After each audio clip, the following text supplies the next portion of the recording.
we are going to start, though, the conversation around Real Madrid and the legendary status, or if Jude Bellingham in about 6 months is already encroaching on legendary status. Now, Alex Kirkland's writing an article on ESPN.com where this will be part of the piece, so that's coming up here shortly. But Alex, I'll start with you. In our sports media culture, I do think we can be a bit of prisoners of the moment. This young man is incredibly talented. He started incredibly strong. He's yet to win some of the things that other Madrid greats have won, many times over. But does he deserve to be in this conversation just essentially 6 months into his career with the Blancos? Well, look, is this a ludicrously premature conversation to be having? Yes. Are we going to have it anyway? Also, yes. The fact is, look, I haven't seen many players who've come here to Madrid and have made such an impact so quickly. There's no question about that. He is genuinely a hero with the Real Madrid fans already.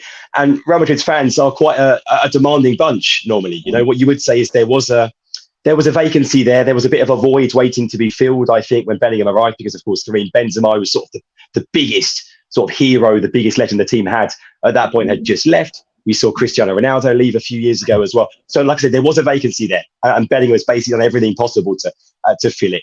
Now, how do you define legendary status? There's a lot of aspects to that, of course, and one big one, you've mentioned it, is about what you deliver, what you win, and especially at Real Madrid. This is a club which the identity of the club is built on winning, almost at any cost, almost however you do it. At Real Madrid, it's all about winning. So what Bellingham wins with Real Madrid will help determine his legendary status. And then we can have that conversation, in the summer or in a year's time or 2 or 3 or 5 or 10. But has he made pretty much the best possible start that he could have made at the Bernabeu? Yes. And in fact, this injury he's got right now, he's out for about 3 weeks with an ankle problem. It's the first real, slightest sort of obstacle that he's faced so far this season, because everything has gone so smoothly. So look, it's a conversation that's worth having in the sense of the impact he's already made and how well this season is going. Because look, right now, Madrid's top of the La Liga table. It all went well against Leipzig last night in the Champions League round of 16, first leg. So far, even though he's out of action right now, he'll be back soon. So far, very much so good. Okay, so far so good. That Leipzig result was interesting, but they got to win. That's all that matters. LME, what's your thoughts here?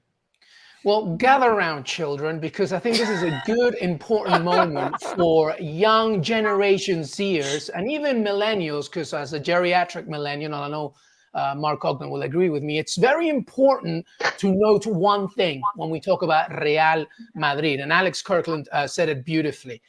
It's all about winning and making sure that you get those trophies to justify that. Real Madrid, to me, in my opinion, out of any club in the history of Europe, it's very difficult to create a short list or even a list of the greats, because there are so many. Toni Kroos, Claude Makélélé, Fernando Redondo, one of my favorite ever players, Guti, Stig Van Maneman, who became our colleague, who became the first Englishman to win the Champions League outside of a Champions League team in England, as well as, of course, Ivan Zamorano, Hugo Sanchez, a Mexican who scored 208 goals in 282 matches, Modric, Copa, Luis Figo, Puskás, Di Stefano, Paco Gento, Cristiano Ronaldo, and of course, Zinedine Zidane, who, by the way, it wasn't long ago when he said, let's be patient with Jude Bellingham. Let's take it easy with Jude Bellingham. He's 20 years old, and despite the fact that he is an absolute machine, 16 goals, 3 assists in La Liga. He's been involved in assists or goals in the Champions League. Obviously, he didn't play yesterday because of his injury. It's important to remember that there's a lot more to come. But when we did that massive project here at ESPN FC, talking about the under 21 best players in the world and in Europe, I said, and it's not a shocking statement, I wasn't breaking the atom here, that I think Jude Bellingham is going to win a Ballon d'Or in the future, and I do believe that. But if he keeps going, he is definitely on his way. What a tremendous, tremendous talent. We're very lucky to see him play, especially for such a royalty club like Real Madrid. Geriatric millennials. Thank you for a new term, LME, which I'm part of as well. So let's go for the 40-year-olds in the crew. Mark, are you on board? Where are you at? Listen, obviously Bellingham's got the potential to be one of the best players in the world, but I think he has to win a Champions League at Real Madrid to become a Real Madrid legend. It's as simple as that. We're talking about players that have been there, great players that haven't done that. David Beckham, 4 years, he just won 1 La Liga title. Would he be a Real Madrid legend? Probably not. Ronaldo, the original Ronaldo, one of the best strikers you've ever seen, didn't win a Champions League at Real Madrid. So I think to be elevated to that bracket, you have to win the Champions League. That's what Real Madrid is all about. That is what their meat and drink, their raison d'etre. Real Madrid have to win the Champions League. Winning La Liga doesn't really matter. It does, but it doesn't.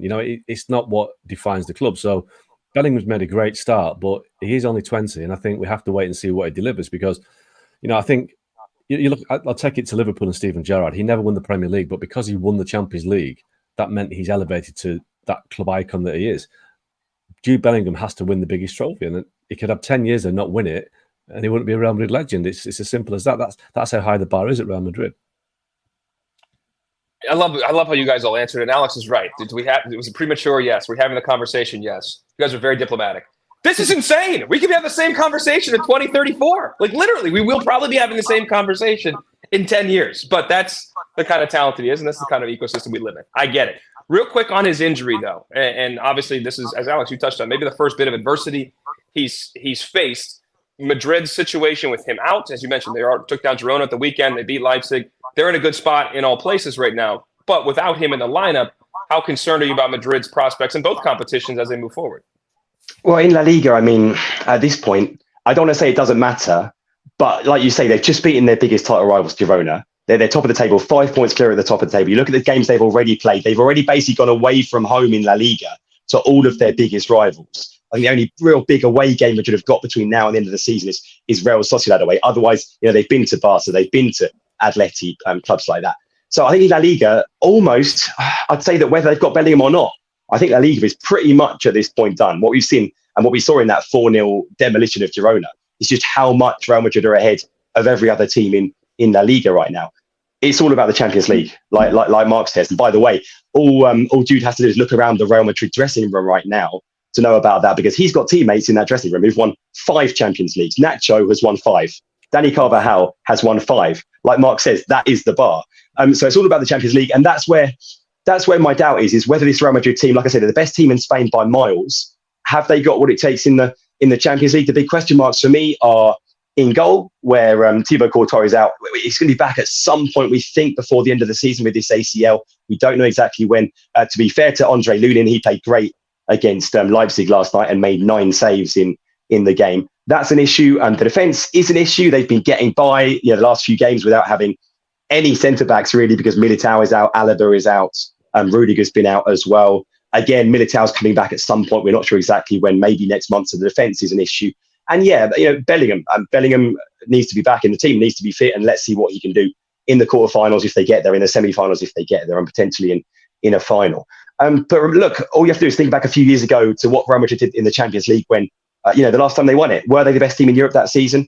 No, probably not. But they knocked out PSG, they knocked out Chelsea, they knocked out City, and they beat Liverpool in the final in one of the most incredible runs that we've ever seen, sort of drawing on all their experience, all their sort of the magic of the Bernabeu in these Champions League games. So could they go and do that again? Yes. But like I say, I've got 1 or 2 question marks about key areas of the team, about how they're going to do when it comes to playing against the very, very best teams in Europe this season.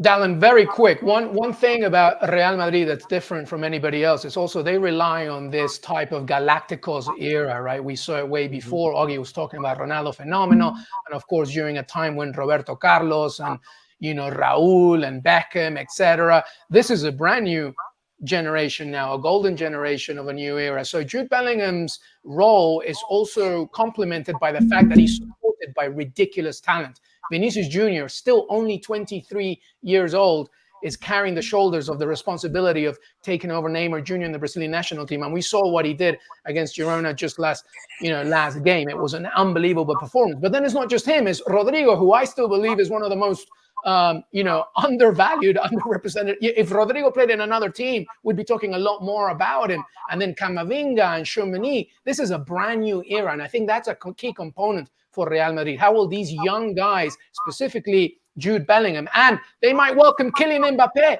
in that situation in the summer. So that's another component, understanding that Real Madrid is entering a new era, a new golden era. And it will be very interesting to see how they continue both in La Liga and the Champions League, a tournament, by the way, that Real Madrid is trying to get out of. Let's talk about Mbappe's potential addition. This has been a saga for literally years now. We're trying to figure out if this actually happens in the summer. We'll see. But Bellingham's addition was a big deal, and then how Ancelotti built that team and his success early has really put him on a different level of a really global superstar, on the precipice of it. And Mbappe's already there. Mark, I go to you. If Mbappe does join the team, does that help take Bellingham to another level, or can both these guys coexist in the same kind of space that they're in right now? Well, it's an interesting question, because if Mbappe goes to Real Madrid, in many ways, does he overshadow Bellingham and make Bellingham the support act? Does Bellingham want to be the support act to Kylian Mbappe and maybe Erling Haaland a couple of years down the line? So I think maybe we have to look at that. But I think it makes Real Madrid more likely to win the Champions League with Kylian Mbappe. So, yeah, I think it will make Real Madrid a more formidable team winning things. But from Bellingham's point of view, from an individual perspective, having Mbappe in the same team might work against him in terms of winning the Ballon d'Or and all these nonsense trophies that players want to win on their own these days. I'd rather win a Champions League than a Ballon d'Or, but, maybe that's me. I won't win any of them, will I, to be honest? I say, Augie, neither of us are winning any. None of us are winning any of them, but I mean, I would take both. If I was in those guys' positions, I would like to have both. Let me stay with you, Augie, real quick, because in terms of this is an English player that took an abnormal path, obviously, leaving Birmingham to go to Dortmund and then come to Real Madrid.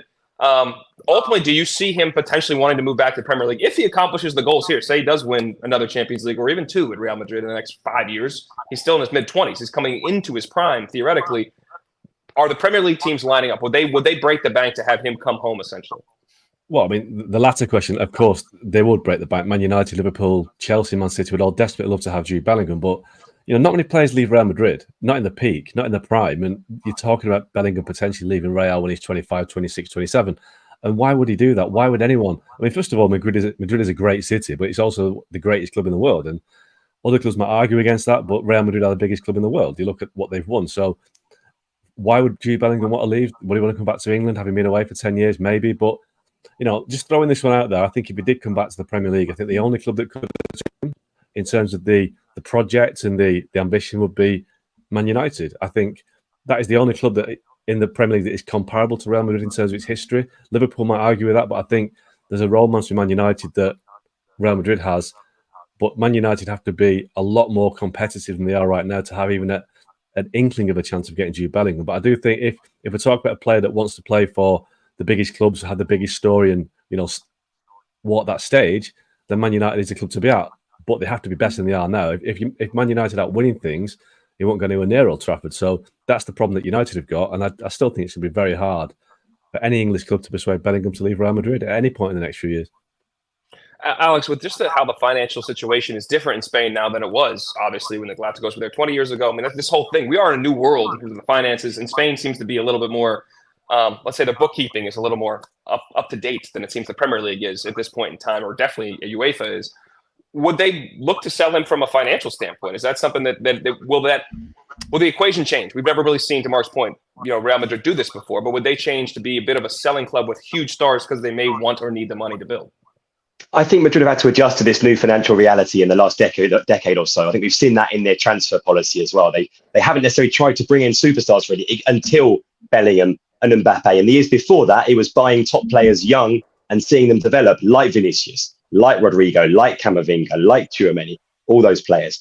Because there's been, I think, an acknowledgement at Madrid they couldn't necessarily compete financially with the Premier League clubs and with PSG. And what they've had to do with players like Bellingham and like Mbappe, actually, is sort of say to these players and kind of sell them on the project and say, yes, maybe we can't offer you the money that these Premier League clubs could. I think Bellingham had bigger offers from Premier League clubs, but chose Real Madrid because it's Real Madrid, because of what Mark's saying. Same goes with Mbappe. Real Madrid can't offer him the money that PSG can, but Real Madrid can offer him something else.